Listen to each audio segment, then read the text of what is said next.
Zee TV news కి స్వాగతం. నా పేరు రమగన్ రెడ్డి. ముందుగా ముఖ్యాంశాలు చూద్దాం.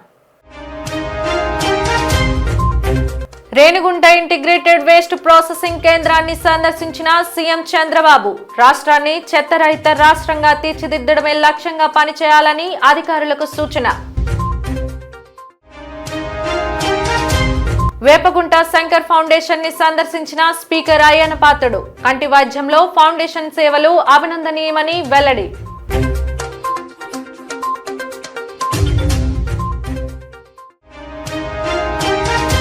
చీమలపల్లి టిట్కో గృహాలను పరిశీలించిన చైర్మన్ అజయ్ కుమార్ సమస్యలన్నీ ఏడాది డిసెంబర్ 31లోగా పూర్తి చేస్తామని హామీ.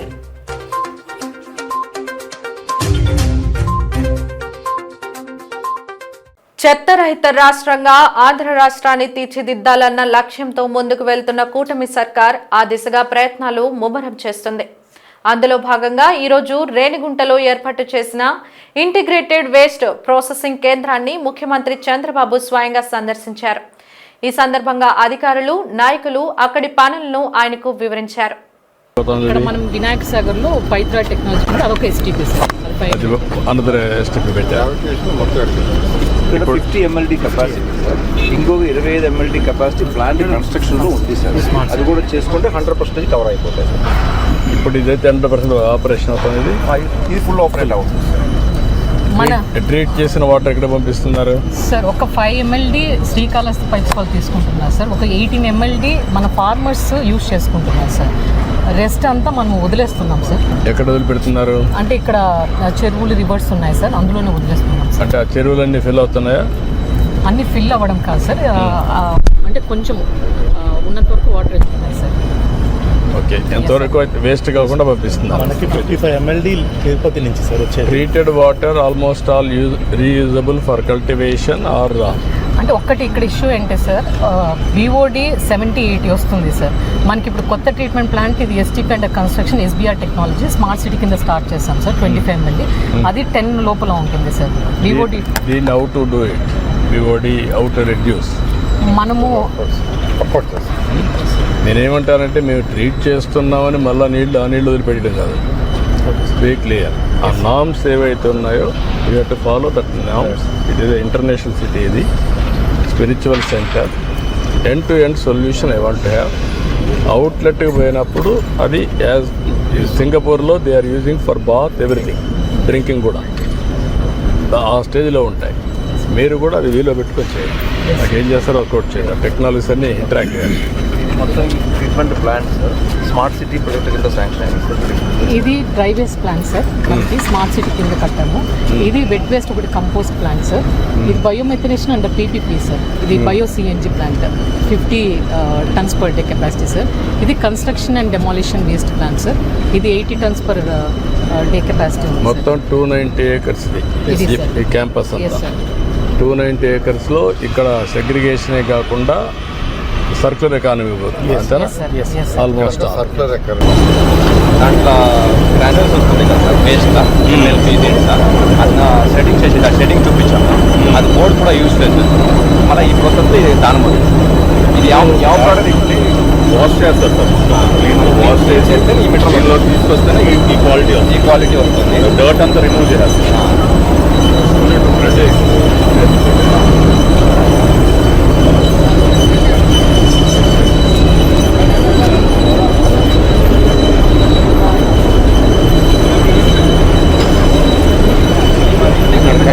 రీసైకిల్ మెటీరియల్ యూస్ చేస్తే బ్లాక్ వచ్చింది సార్. ఇండస్ట్రియల్ మెటీరియల్ యూస్ చేస్తే వైట్ వస్తుంది. అదే డిఫరెన్స్. రీసైకిల్ మెటీరియల్ మార్చితే బ్లాక్ వచ్చింది కదా, అది మేము టైల్స్, ఫ్లేవర్స్, ఇట్లా బోర్డ్స్ అన్ని ప్రోడక్ట్స్ యూస్ చేయొచ్చు. అలా ఈ డ్రిప్ ఇరిగేషన్ పైప్స్, వాటర్ ఇది పైపులని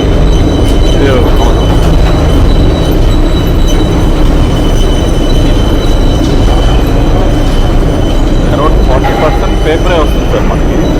అరౌండ్ 20-25% ప్లాస్టిక్ మీద రాలేదు సార్. పేపర్ ITCను ప్లస్ తమిళనాడు పేపర్ కూడా అడుగుకుంటున్నారు. అరౌండ్ కలర్ పేపర్ వచ్చేసి అరౌండ్ 10 rupees అట్లా సార్. వైట్ పేపర్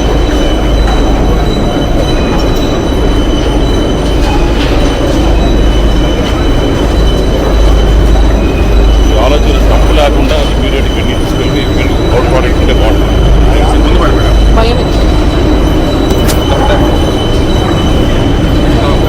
ఫెసిలిటీస్ ఎన్ని నారాయణ గారు? 5 సంవత్సరాల పాటు రాష్ట్రాన్ని సుపరిపాలనా దిశగా నడిపించిన వైఎస్ఆర్ కాంగ్రెస్ పార్టీపై కూటమి ప్రభుత్వం కక్షపూరితంగా వ్యవహరించి వేల కోట్ల రూపాయల కుంభకోణాన్ని తమపై నెడుతుందని మాజీ ఎమ్మెల్యే మల్లాది విష్ణు ఆవేదన వ్యక్తం చేశారు. చేస్తున్న ఆరోపణలకు సాక్ష్యాలు చూపకుండా అనవసరంగా తమపై బురద జల్లుతున్నారని ఆయన మండిపడ్డారు.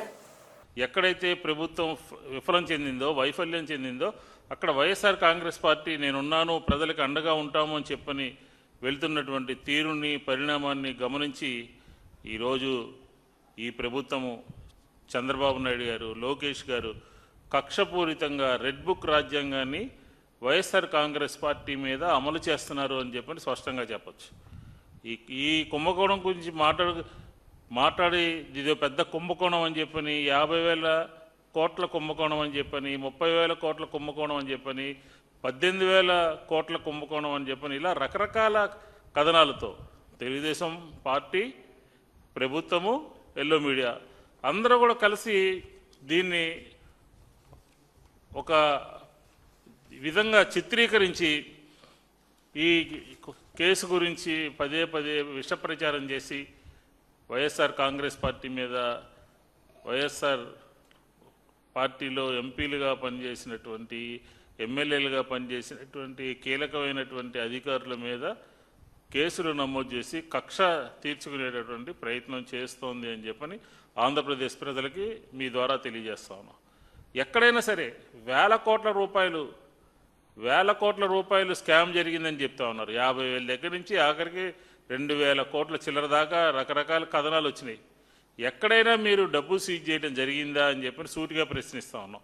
ఇప్పటి వరకు ఒక్క ఆధారమైనా దొరికిందని నిన్నగాక మొన్న కోర్టులో సంబంధిత న్యాయమూర్తి గారు ప్రశ్నించారు, మీ దగ్గర ఆధారాలు ఏమైనా ఉన్నాయా, సాక్ష్యాలు ఏమైనా ఉన్నాయని. అంటే ఈ సిట్ నోరు వెళ్ళబెట్టింది, మా దగ్గర లేవు, మేము తర్వాత సబ్మిట్ చేస్తామని. అంటే ఆగమేఘాల మీద ఆంధ్రప్రదేశ్ ప్రజలకి వైఎస్ఆర్ కాంగ్రెస్ పార్టీ ఈ రకంగా చేస్తోందని ఒక కక్ష సాధింపు ధోరణితో ప్రభుత్వం వ్యవహరిస్తుంది అని చెప్పని కూడా మనం చెప్పచ్చు. బెదిరించి, భయపెట్టి ఎమ్మెల్యేల దగ్గర, ఎంపీల దగ్గర, లేకపోతే ఈ రకరకాల కీలకమైన వ్యక్తుల దగ్గర లేకపోతే ఎవరైతే కార్పొరేషన్లో ఇక్కడ రకరకాలైనటువంటి స్థానాల్లో ఉన్నటువంటి వారిని కొట్టి, బెదిరించి, భయపెట్టి కేసులు నమోదు చేసినటువంటి పరిస్థితి మనకి స్పష్టంగా కనబడుతోంది. ఇదంతా కూడా ఒక ప్లాన్ ప్రకారం, మాస్టర్ మైండ్ ప్రకారం ప్రభుత్వం వచ్చిన వెంటనే ఏదో కుంభకోణం జరిగిపోయింది గత ప్రభుత్వంలో అని బురద వేయడానికి, కక్ష తీర్చుకోవడానికి, రెడ్ బుక్ రాజ్యాంగాన్ని అమలు చేయడానికి ఒక మాస్టర్ మైండ్లాగా ఇది పనిచేసి వైఎస్ఆర్ కాంగ్రెస్ పార్టీ నాయకుల మీద ఈ కేసులు పెట్టడం జరుగుతుందని చెప్పండి. ఇది జనరల్గా ఈరోజు మనం చూస్తే చంద్రబాబు నాయుడు గారి ప్రభుత్వం, చంద్రబాబు నాయుడు గారి బ్యాక్గ్రౌండ్ కానీ, ఆయన యొక్క ఇది కానీ చూస్తే ఈ కక్ష కానీ, కుట్రలు కానీ, కుతంత్రాలు కానీ ఇవన్నీ కూడా ముందు నుంచి కూడా ఇతర రాజకీయ పార్టీల మీద, ఆఖరికి తెలుగుదేశం స్థాపించినటువంటి ఎన్టీ రామారావు గారి మీద కూడా కుట్రలు, కుతంత్రాలతో ఏ రకంగా గతంలో చేసామో మనం చూసాం. ఇది ఈ ప్రభుత్వానికి, ఈ ప్రభుత్వంలో ఉన్నటువంటి పెద్దలకి ఇది మామూలైనటువంటి విషయమే. వైఎస్ఆర్ కాంగ్రెస్ పార్టీని అణగదొక్కాలని చెప్పని, వైఎస్ఆర్ కాంగ్రెస్ పార్టీని లేకుండా చేయాలని, ప్రజల పక్షాన్ని నిలబడకుండా చేయాలనేదే ఈ కుట్రకోణం, కక్ష అని చెప్పని. అన్నిటికంటే ముఖ్యమైనటువంటి విషయం ఏంటంటే ఈరోజు ముఖ్యమంత్రి గారు చంద్రబాబు నాయుడు గారు కానీ, వాళ్ళ అనుచరులు కానీ, వాళ్ళ సంబంధించినటువంటి వాళ్ళు 14-19 మధ్యలో వాళ్ళ మీద నమోదైనటువంటి కేసులు 7 కేసులు ఉన్నాయి. మద్యం కుంభకోణానికి సంబంధించిన కేసు కూడా ఉంది వాళ్ళ మీద. ఈ కేసులన్నింటినీ అధికారంలోకి వచ్చిన తర్వాత నిర్వీర్యం చేసుకునేటటువంటి ప్రయత్నం చేస్తున్నారు. వాళ్ళు దాని నుంచి తప్పించుకునేటటువంటి ప్రయత్నం చేస్తారు. ఏకంగా 2014-19 మధ్యలో అయితే లిక్కర్ కుంభకోణం జరిగి కూడా నమోదయ్యి ఉంది. ఇది వాస్తవం కాదా? ఆంధ్రప్రదేశ్ ప్రజలకు తెలియదా ఏం జరిగిందో? అధికార యంత్రాంగం ఎస్సీల ఆర్థిక అభ్యున్నతికి కృషి చేయాలని జాతీయ ఎస్సీ కమిషన్ సభ్యుడు వడ్డేపల్లి రామచందర్ కోరారు. జిల్లా కలెక్టరేట్ సమావేశ మందిరంలో ఎస్సీల సంక్షేమం, అభివృద్ధి, అభ్యున్నతిపై జిల్లా యంత్రాంగం అమలు చేస్తున్న కార్యక్రమాలను సమీక్షించారు. ఈ సందర్భంగా కమిషన్ సభ్యులు రామచందర్ మాట్లాడుతూ ఆర్టికల్ 338 ప్రకారం ఎస్సీ, ఎస్టీలకు రావాల్సిన ప్రయోజనాలను డాక్టర్ బిఆర్ అంబేద్కర్ రాజ్యాంగంలో పొందుపరిచానన్నారు. జిల్లాల్లో ఉన్న 44 శాఖల అధికారులు ఎస్సీలకు న్యాయం మేలు చేసే దిశలో పనిచేయాలన్నారు. భారత ప్రధాని నరేంద్ర మోదీ ఎస్సీల కోసం పూచికత్తు లేకుండా 5 కోట్ల వరకు రుణాలను 50% సబ్సిడీ ఇచ్చి స్వయం ఉపాధి పథకాలు అందిస్తున్నారన్నారు. బ్యాంకర్లు, అధికారులు ఎస్సీ, ఎస్టీలలో స్వయం ఉపాధి పథకాలపై అవగాహన కల్పించి వారికి రావలసిన రుణాలు, ఉపాధి, ఉద్యోగాలు, ప్రమోషన్లు కల్పించాలన్నారు. కమిషన్కు జ్యుడిషియరీ అధికారాలు ఉంటాయని గుర్తించి పనిచేయాలన్నారు. పూర్తి స్థాయిలో సహకరించారు. ఈ పోలీసులు ప్లస్ రెవెన్యూ అధికారులు ఇద్దరు కలిసి మేలు చేసే దిశలో పనిచేయాలనేటువంటి సూచనలు ఇవ్వడం జరిగింది.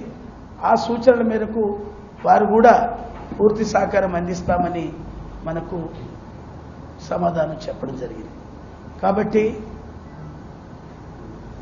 బాబాసాహెబ్ అంబేద్కర్ ఆర్టికల్ 338 ప్రకారంగా ఏదైతే హరిజన గిరిజనులకు రావాల్సినటువంటి పథకాల కొరకు బాబాసాహెబ్ అంబేద్కర్ గారు ఈ యొక్క రిజర్వేషన్ను అమలు రాజ్యాంగపరంగా కల్పించడం జరిగింది. దీనికి మాన్య ప్రధానమంత్రిజీ నరేంద్ర మోదీ గారు హరిజన గిరిజనులకు ఎప్పటికప్పుడు కొత్త కొత్త స్కీములు పెట్టి వాళ్ళను సెల్ఫ్ ఎంప్లాయ్మెంట్ వైపు ప్రయాణం చేయడం కొరకు ఆయన 18 గంటలు కష్టపడుతున్నాడు. అదే పరంపరలో ఇవాళ ఎస్సీలకు న్యాయం చేసే విధంగా ఈ కమిషన్ ఉపయోగపడుతుందని తెలియజేస్తున్నాం. Thank you. 44 డిపార్ట్మెంట్స్ ఉంటాయి జిల్లాలో.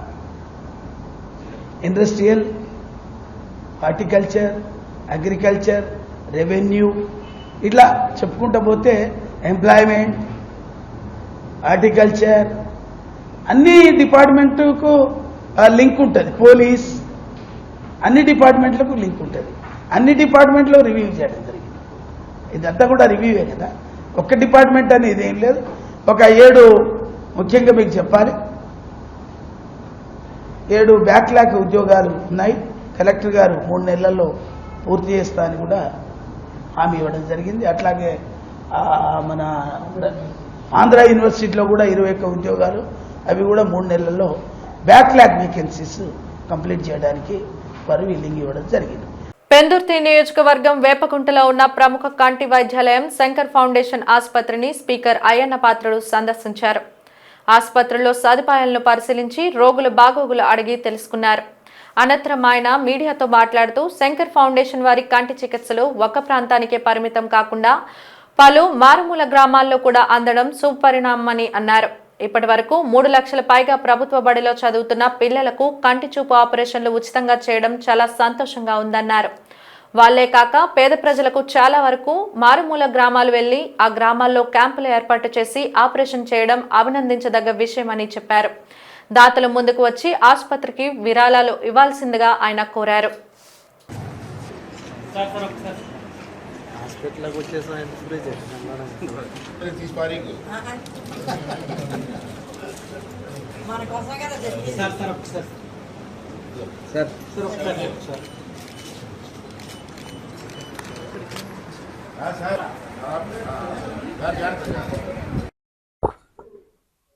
ఎక్కడైనా స్కూల్స్ పిలిస్తే అలా స్కూల్స్కి వెళ్ళి గవర్నమెంట్ స్కూల్స్కి వెళ్ళి అక్కడ పిల్లలు చెక్ చేసి వారికి ఏమన్నా మెడిసిన్స్ కానీ లేదా స్పెట్స్ కానీ ఇచ్చి వాళ్ళని ప్రోత్సహించడం కోసం చేసే ఇప్పుడు వరకు ఆల్రెడీ 3,21,369 మంది గవర్నమెంట్ పిల్లలకి, గవర్నమెంట్ స్కూల్ పిల్లలకి ఫీడింగ్ చేశారు. అంటే ఈ ఆర్గనైజేషన్ ఎంత లార్జ్ స్కేల్లో జరుగుతుందో మనం చూస్తూ ఉన్నాం. అంచేత మీ ద్వారా మీరు ధన్యవాదాలు తెలుపుకుంటూ ప్రజలకు కూడా విజ్ఞప్తి చేసేది ఏంటంటే, ఈ ఆర్గనైజేషన్ మీకోసం పనిచేస్తుంది కాబట్టి వాడుకోండి, ఉపయోగించుకొని మీరు కూడా హెల్దీగా ఉండాలని చెప్పి భగవాన్ని కోరుకుంటూ, ఏజెన్సీ ఏరియా అంటే చాలామంది రారు, కళ్ళు కనపడకపోని అక్కడే ఉంటారు, తప్పించి హాస్పిటల్ రావడానికి కాదు. అటువంటి అక్కడే క్యాంపు పెట్టి చేద్దాం. ఈవేళ ప్రతి దగ్గర మంచి హాస్పిటల్స్ ఉన్నాయి. ఇప్పుడు హాస్పిటల్లోనే అవసరమైతే అక్కడే ఆపరేషన్ చేసుకుని ఏర్పాటు కూడా చేద్దాం.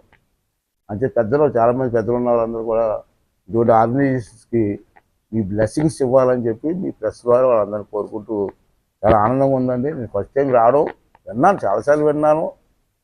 సార్ నాకు మొదటి నుంచి ఫ్రెండే, కలిసి ఉంటాం మేము అందరం. అది ఫస్ట్ టైం వచ్చాను, చాలా బ్యూటిఫుల్గా ఉంది. బ్రహ్మను ఆర్గనైజ్ చేస్తారు. వాళ్ళకి గవర్నమెంట్ సపోర్ట్తో పాటు ఆ భగవంతుడి ఆశీర్వాదం కూడా ఇప్పుడు ఉండాలని చెప్పి మనస్ఫూర్తి కోరుకుంటూ సెలవు. విద్యారంగంలో ప్రత్యేక చోటు కల్పించుకున్న డేటా ప్రో సంస్థ 35వ స్థాపన దినోత్సవ సందర్భంగా మెగా జాబ్ డ్రైవ్ను నిర్వహించి విద్యార్థుల భవిష్యత్తు కోసం కృషి చేసింది. ఈ కార్యక్రమంలో వివిధ రంగాలకు చెందిన 20కు మించిన ప్రముఖ కంపెనీలు పాల్గొన్నాయి. Centre manager Sunil, general manager Kishore Varma నేతృత్వంలో డైరెక్టర్ రంగినేని సాయి ప్రసాద్, డైరెక్టర్ సిద్ధవరపు ప్రసాద్ మార్గదర్శకత్వంలో నిర్వహించిన ఈ కార్యక్రమంలో 2000కు మించి విద్యార్థులు ఉత్సాహంగా పాల్గొని మంచి స్పందనను అందించారు. ఈ నెలవారీ కార్యక్రమాలు విద్యార్థులకు కెరీర్ అవకాశాలను అందిస్తున్నాయి. విదేశాల్లో విద్య, ఉపాధి అవకాశాలను కూడా విద్యార్థుల ముంగిట ఉంచారు.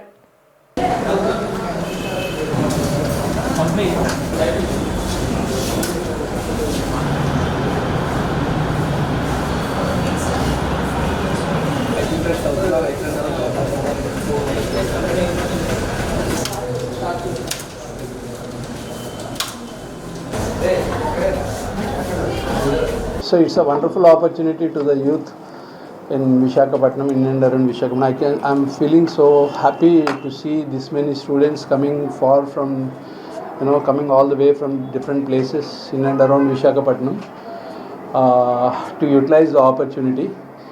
It is, in fact, every third Saturday we are organizing this particular campus drive in either of our centers. Like, we have 3 centers, 3 prominent centers in Visakhapatnam, and other centers in Nedi, Gopalpatnam and Gajwaka and Pendurthi centers. I would suggest students to make use of this particular opportunity because it's a kind of a 5 minutes opportunity, 5 minutes window for the students. So give your best, utilize the opportunity, because after the academic year, you are supposed to land on some company where for your livelihood actually, instead of depending on your parents even after the college. So it's better to get into the job immediately after your education. దాదాపుగా 20 పైగా కంపెనీలు ఈ రోజున మా ఆహ్వానాన్ని స్పందించి ఈరోజు ఇక్కడికి వచ్చి ఈ మెగా జాబ్ డ్రైవ్లో పాల్గొనడం అనేది జరుగుతుంది. దానికి విశ్లేషణ ఆదరణ పొందుతుందండి. దానికి చాలా సంతోషంగా ఉన్నాం మేమందరం.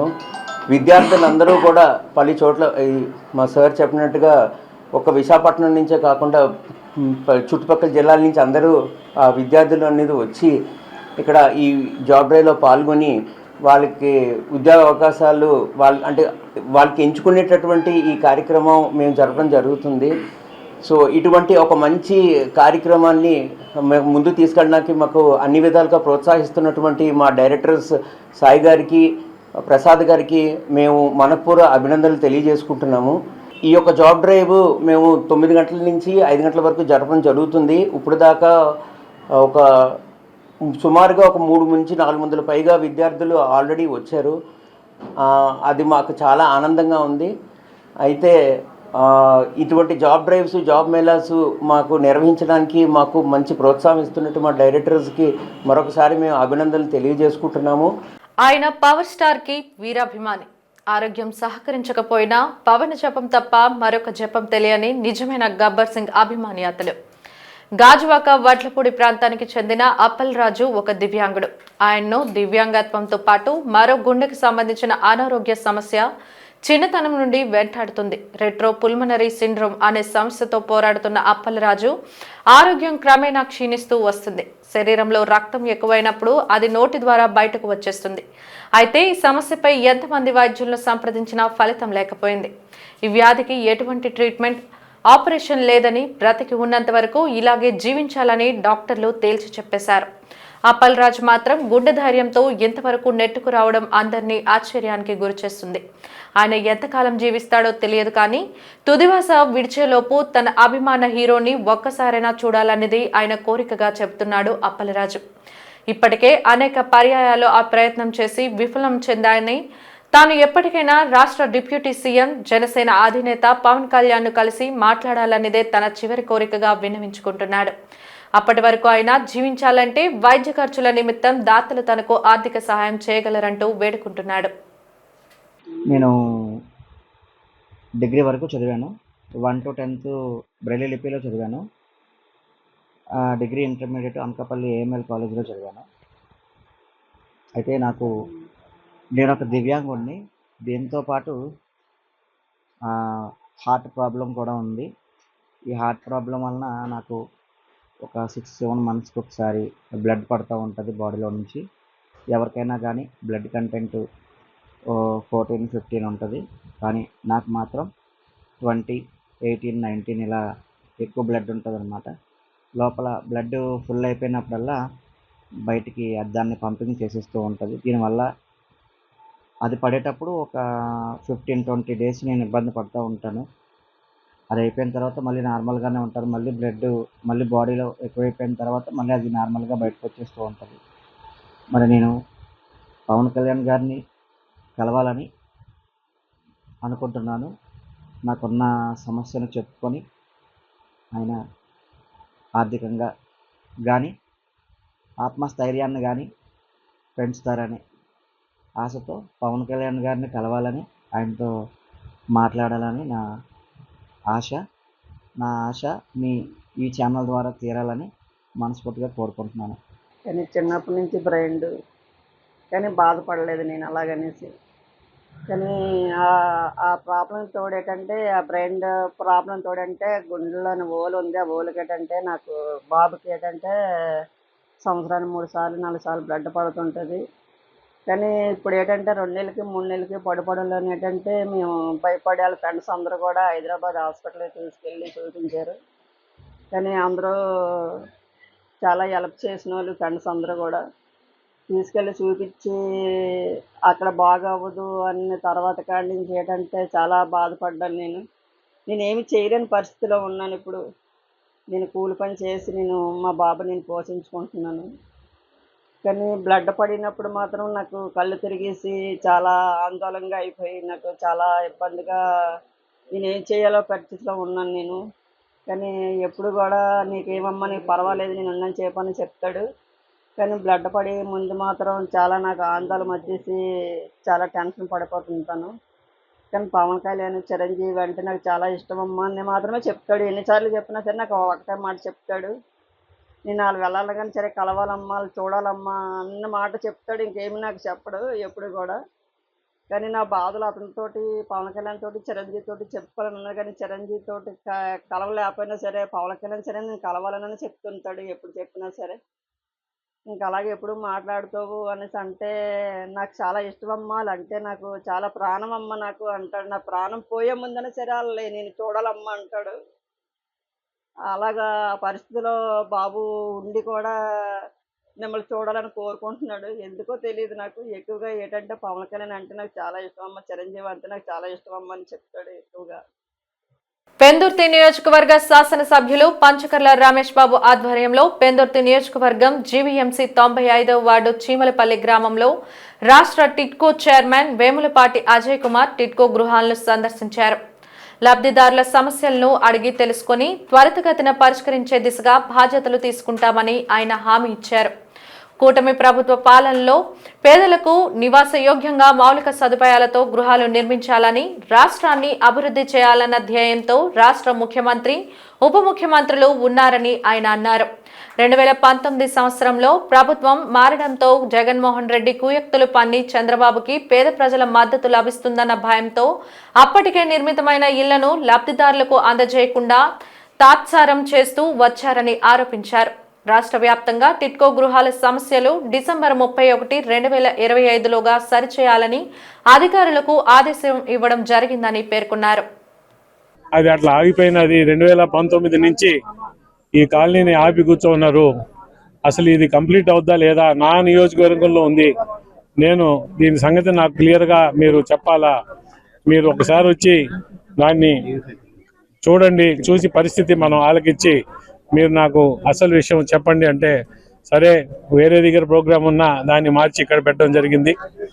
ఇక్కడికి వచ్చిన తర్వాత అసలు ఒకవేళ వస్తున్నప్పుడే ఇది ఒక అడవిలోకి ఏదో వస్తున్నట్టు ఉండింది దారి. కానీ లోపలికి వచ్చిన తర్వాత దాదాపు ఒక 60% వర్క్లు అయితే కంప్లీట్ అయినాయి. ఇళ్ళవి ఇన్ఫ్రాస్ట్రక్చర్ ఏం కంప్లీట్ కాలేదు. ఏదేమైనా ఇక్కడ 1200 ఇళ్ళు ఉన్నాయి. 1200 ఇళ్ళు అంటే దాదాపు మా దృష్టిలో 100 కోట్ల పైనే ఖర్చు పెట్టింటారు. ఇంత డబ్బులు ఖర్చు పెట్టి వృధా పోనీయమని చెప్తూ ఖచ్చితంగా ఇవాళ కాంట్రాక్టర్ని కూడా రమ్మన్నాం. వాళ్ళతో ఇప్పుడు కూర్చొని మాట్లాడతాం. ఈ పరిస్థితి ఏంటి, ఎందువల్ల ఆపాల్సి వచ్చింది, మళ్ళీ వాళ్ళు మొదలు పెట్టాలంటే మా తరఫు నుంచి చేయాల్సింది ఏంటి, వాళ్ళు ఎప్పటి లోపల చేస్తారు, ఇవన్నీ కూడా కనుక్కొని ఖచ్చితంగా ఈ 1200 ఇళ్ళు కూడా కంప్లీట్ చేసే విధంగా మేము ఒక కార్యాచరణ రూపొందించి చేస్తామని చెప్తూ, అలాగే రాష్ట్రం మొత్తం మీద కూడా ఈ టిడ్కో ఇల్లు ఏంటంటే ఒక పెద్ద సబ్జెక్ట్. ఇది దీని మీద రోజు పేపర్లోనే వస్తుంటుంది. ఈ టిడ్కో ఇళ్ళ మీద ఒక నిరంతరం సాగుతూ ఉంటుంది. ఎందుకంటే 2,62,000 కుటుంబాలకు సంబంధించిన సమస్య. ఈ 2,62,000 కూడా కుదించి ముందర 2014-19లో అప్పటి చంద్రబాబు నాయుడు గారి ప్రభుత్వం 4,52,000 ఇస్తే ఇల్లు, దాన్ని 2019లో జగన్ ప్రభుత్వం వచ్చిన తర్వాత వేరియస్ కారణాల వల్ల దాన్ని కుదించి 2,62,000 ఇల్లు చేశారు. పోనీ ఆ కుదించిన ఇళ్ళన్నా కూడా పూర్తి చేసి ఇచ్చారా అంటే ఇప్పటికీ 40,000 ఇల్లు మాత్రమే హ్యాండ్ ఓవర్ చేయడం జరిగింది. అందులో కూడా మీకు 30%, 40% పైన జనవాసం ఉండట్లేదు. సో ఇప్పటికీ టిడ్కోలో మనం 16,200 కోట్లు ఖర్చు పెట్టున్నాం. ఇంకా ఇదంతా కంప్లీట్ చేయాలంటే 7,000 కోట్లు ఖర్చు పెట్టాలా. మరి 25,000 కోట్లు ప్రజల సొమ్ముని మనం ఈ విధంగా ఖర్చు పెట్టినప్పుడు ప్రభుత్వాల మీద బాధ్యత ఉంటుంది. ఏం బాధ్యత అంటే, ఒక ప్రాజెక్టు తీసుకుంటే అది ఏ ప్రభుత్వం చేసిందా, మంచిగా చేసింది, పేద ప్రజల కోసం చేసింది, ఆ ప్రాజెక్ట్ని కంప్లీట్ చేయాలా అని చెప్పే బాధ్యత ప్రతి ఒక్క ప్రభుత్వం మీద ఉంటుంది. 5 సంవత్సరాలు కూడా మీరు ఆఫీసుల చుట్టూ కాళ్ళు ఎరిగేలాగా తిరిగినా పట్టించుకున్న నాదుడు లేకుండా ఆ విధమైన పరిపాలన మనం చూసాం. మళ్ళీ ఇప్పుడు మన ఎన్డీఏ ప్రభుత్వం వచ్చిన తర్వాత గౌరవ ముఖ్యమంత్రి నారా చంద్రబాబు నాయుడు గారు అయితేనేమి, ఉప ముఖ్యమంత్రి పవన్ కళ్యాణ్ గారు అయితేనేమి, మీకు గతంలో ఇచ్చిన దానికి న్యాయం చేయాలి అని చెప్పి, దీనికన్నా దుర్మార్గం ఏంటంటే మీ పేరున బ్యాంకు లోన్ వస్తే అవి కూడా ప్రభుత్వం తీసేసుకుని, అవి కూడా ఏరే అవసరాలకు వాడేసుకుని, బ్యాంకర్స్ మిమ్మల్ని ఇన్స్టాల్మెంట్ కట్టమని మీ మీదకి దాడికి వచ్చిన, మీ బ్యాంకులో అకౌంట్ మీకు తెలియకుండా అకౌంట్లో ఉన్న డబ్బులు వాళ్ళు ఎత్తేసిన, మీరు సఫరర్స్గా మిగిలినా కూడా పట్టించుకొని ఉదంతం మనం చూసాం. అంటే కేవలం రాజకీయంగా లబ్ధి పొందే కార్యక్రమాలు చేశారు తప్ప ఇలాంటి కార్యక్రమం ఏది చేయకుండా మళ్ళీ ఏరేగా ఈ లబ్ధిదారులను ఇలాగే వదిలేసి మళ్ళీ జగనన్న కాలనీలు అని చెప్పి 1 సెంటు భూమి అని చెప్పి కాస్ట్లీ భూములన్నీ కూడా వాళ్ళ దళారు చేతుల్లో పెట్టి 40 లక్షలు గవర్నమెంట్ ఎకరాకుంటే 60 లక్షలకి అలాగ పక్క సర్వే నెంబర్ వేసి ఆ భూమి విలువలు పెంచి వాళ్ళ దళారులతో అమ్మించి 100,000 కోట్ల రూపాయలు దాంట్లో లబ్ధి పొంది అవి కూడా మళ్ళీ కట్టకుండా ఆపేశారు. ఇదే మీకు ఇచ్చిన స్కీమ్కి చంద్రబాబు నాయుడు గారికి రాష్ట్ర ప్రభుత్వానికి దగ్గర రమారమి 2.5 లక్షల రూపాయలు ఖర్చు అయింది. ఏ ఒక్క రూపాయి హౌసింగ్ మీద రాష్ట్ర ప్రభుత్వం గత 5 సంవత్సరాలు ఖర్చు పెట్టలేదన్నది నిజం. 95% పూర్తయిన ఈ టిడ్కో ఇల్లు కూడా మీకు ఇవ్వలేదన్నది నిజం. మళ్ళీ ఇప్పుడు మేము వచ్చిన తర్వాత ఇప్పుడు మీకు తయారు చేసి ఇవ్వబోతున్నది కూడా అంతే నిజమని కూడా మీకు తెలియజేస్తాను. వార్తలు ముగించే ముందు ముఖ్యాంశాలు మరోసారి. రేణిగుంట ఇంటిగ్రేటెడ్ వేస్ట్ ప్రాసెసింగ్ కేంద్రాన్ని సందర్శించిన సీఎం చంద్రబాబు. రాష్ట్రాన్ని చెత్తరహిత రాష్ట్రంగా తీర్చిదిద్దడమే లక్ష్యంగా పనిచేయాలని అధికారులకు సూచన. వేపగుంట శంకర్ ఫౌండేషన్ ని సందర్శించిన స్పీకర్ అయ్యన్న పాత్రుడు. కంటి వైద్యంలో ఫౌండేషన్ సేవలు అభినందనీయమని వెల్లడి.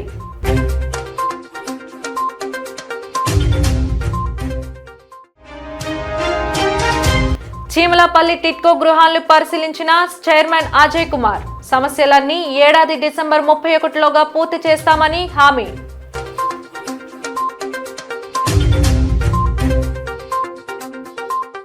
జీటీవీ న్యూస్ ఇంతటితో సమాప్తం. నమస్కారం.